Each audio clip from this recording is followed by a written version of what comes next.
when we were kids here in Ireland, there used to be on the Late Late Show every so often. This hypnotist, he's dead now.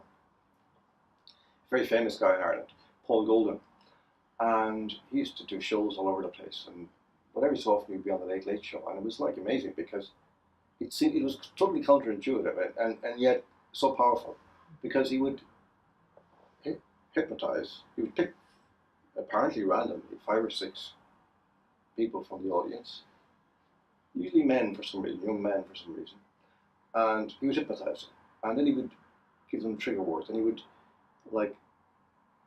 they would be sitting there, laughing on themselves, and he would say like rhubarb, and they would suddenly start running crazily around the place, looking for leprechauns, or doing something like that, whatever he had told them to do.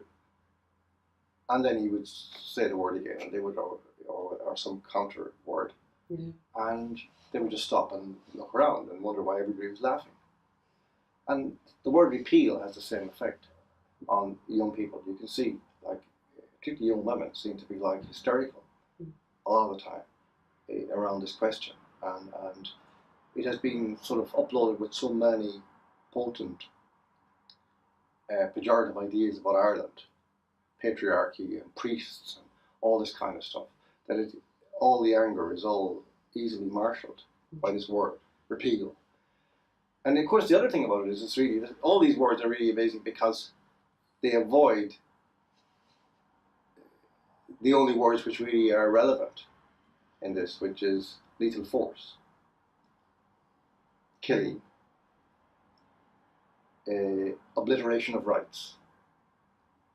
These things are never mentioned, but they're the only things at stake in the question that will be asked. They're what's at stake. Do you want to? The question will be, no matter how it's couched, what it will mean is, do you want now, at this moment, to eliminate the protective rights of this category of human person, the unborn child in the womb? Yes or no? Are you prepared to allow the franchising of lethal force against this person, this unborn child, to occur in your name and at your expense? Yes or no? These are the questions.